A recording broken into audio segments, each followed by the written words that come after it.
अस्सलामुअलैकुम, this is Usman Ahmad और आप देख रहे हैं हम न्यूज़ के डिजिटल प्लेटफॉर्म्स।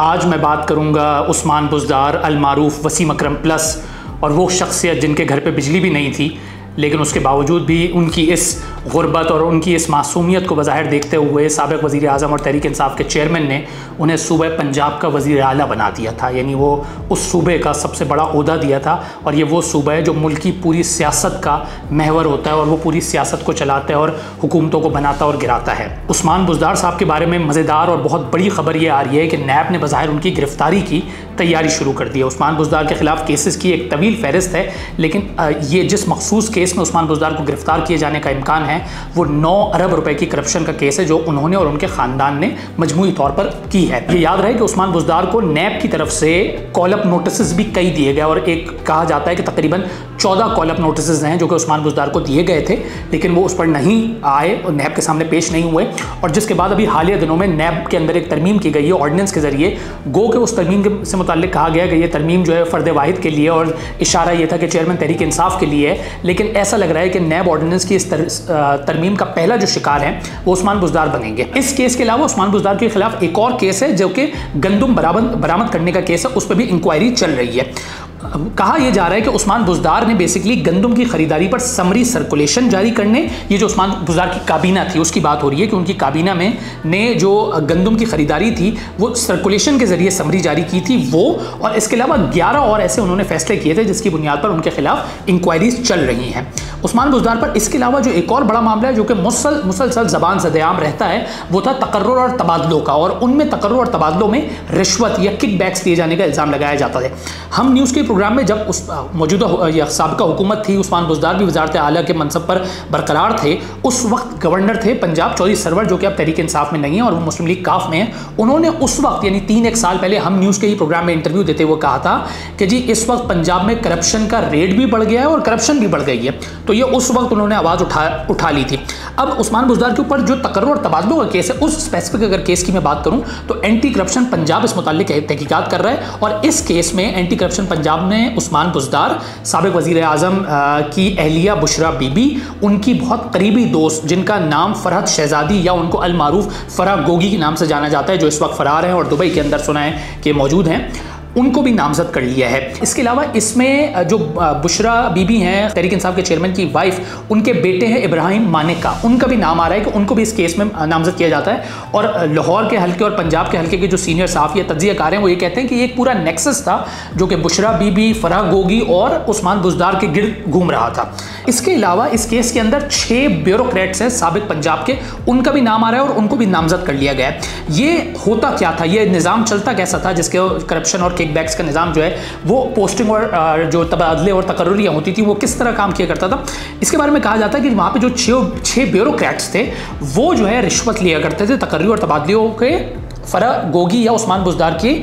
मंशा के ऊपर या उनकी आशीर्वाद की बुनियाद पे, जिसकी बुनियाद पे करोड़ों रुपए फ़राह गोगी के लाहौर के घर में पहुंचाए जाते थे। वहां से बुशरा बीबी के करीबी रिश्तेदार जो हैं वो उन पैसे को कलेक्ट करके लिबर्टी में जो है, लिबर्टी में बैंक अकाउंट था, ज़ाती बैंक अकाउंट वहां जमा कराया जाता है। और एक मोहतात अंदाजे के मुताबिक कहा जा रहा है कि फ़राह गोगी को इस मद में तकरीबन 450 मिलियन रुपए रिश्वत या किकबैक्स की बुनियाद पर मिले हैं या उन्होंने वसूल पाए हैं। और ज़ाहिर है ये सारा कुछ उस्मान बुज़दार ऊपर वज़ीर आला के तौर पर बैठे हुए थे, ये उनकी आशीर्वाद या उनकी मंशा से हो रहा था, क्योंकि पोस्टिंग और ट्रांसफर ज़ाहिर है उनकी दस्तखत के बगैर किए नहीं जा सकते थे जब तक वो मंजूरी ना दे दी जाए। इसमें एक अहम नुक्ता यह है कि जब उस्मान बुज़दार वज़ीर आला थे तो उस वक्त चेयरमैन तहरीक इंसाफ वज़ीर आज़म थे पाकिस्तान के, उस वक्त भी नैब ने इनके खिलाफ इंक्वायरियाँ खोली ज़रूर थी, लेकिन चेयरमैन तहरीक इंसाफ या साबिक़ वज़ीर आज़म के दबाव पर नैब को ये इंक्वायरियाँ बंद करनी पड़ी थी। इसके अलावा जो एक 9 अरब की करप्शन का केस जिसमें बेसिकली उस्मान बुज़दार की गिरफ्तारी की बात की जाती है, उसके अंदर उस्मान बुज़दार के फुप्पा का नाम भी आ रहा है, जो मैंने पहले बताया कि इनके तमाम के रिश्तेदारों ने तकरीबन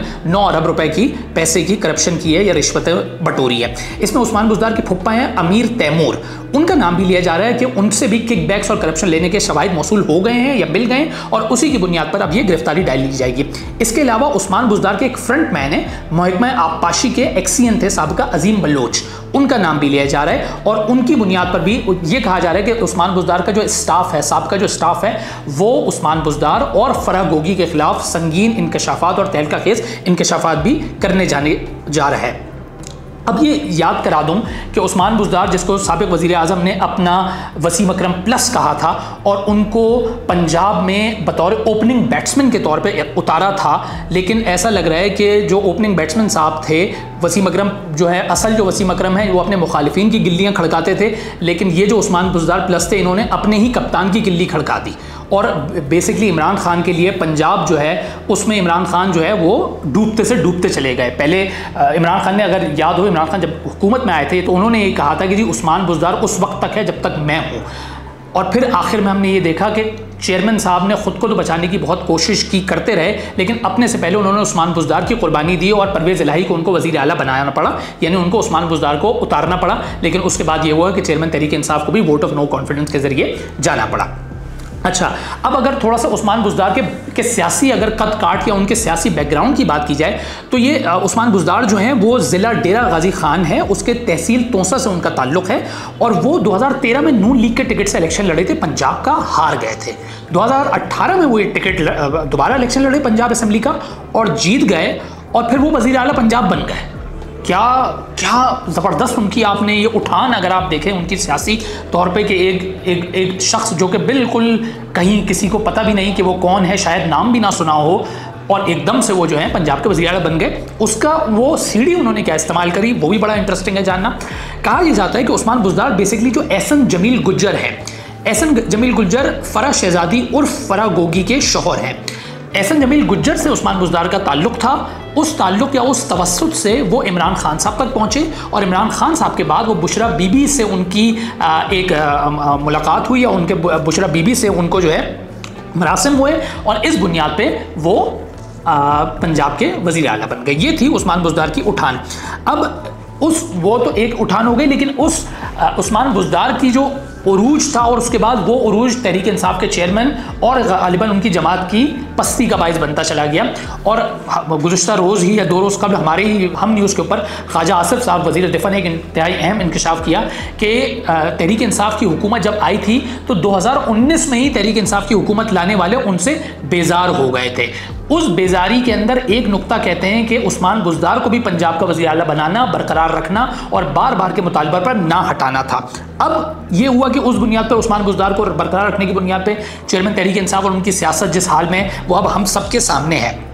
खुद अगर चेयरमैन तहरीक इंसाफ ने किया क्या कि सबसे पहले तो उन्होंने कहा था कि मैं उस्मान बुज़दार उस वक्त तक रहेंगे जब तक मैं रहूँगा, लेकिन हमने ये देखा कि आखिरी वक्त जब आया चेयरमैन तहरीक इंसाफ की हुकूमत या PTI के ऊपर तो उस्मान बुज़दार की गर्दन उतारनी पड़ी, या उस्मान बुज़दार को ओहदे से बर्खास्त करना पड़ा और परवेज़ इलाही को वज़ीर आला बनाना पड़ा। लेकिन उसके बावजूद भी चेयरमैन तहरीक इंसाफ अपनी हुकूमत नहीं बचा सके और तहरीक अदम एतमाद की बुनियाद पर उनको भी घर जाना पड़ा। उसके बाद उस्मान बुज़दार मुकम्मल तौर पर मंजरनामे से गायब हो गए। जो कुछ तहरीक इंसाफ ने 2022 से लेकर मई 2023 तक जो भी सियासी जद्दोजहद की, जितना खुद सड़कों पर निकली, उस्मान बुज़दार हमें कहीं नहीं दिखाई दिए। और ये कहा जाता है कि उस्मान बुज़दार बलूचिस्तान में कोई सुलेमान की पहाड़ियों में जा छुपे थे, और कुछ लोग कहते हैं कि वहाँ पे उन्होंने अपना महल या अपनी हवेली या अपना घर भी बना रखा है। लेकिन हमने देखा कि 9 मई सानिया हुआ। 9 मई सानिया के एकदम बाद 2 जून को उस्मान बुज़दार एकदम मंजर आम पर आए, नमूदार हुआ, और उन्होंने कोयटा में प्रेस कॉन्फ्रेंस की और वहाँ पर तहरीक इंसाफ की सियासत से अपने आप को दूर किया, उससे अपने आप को अलहदा किया, और इस्टेब्लिशमेंट और फौज की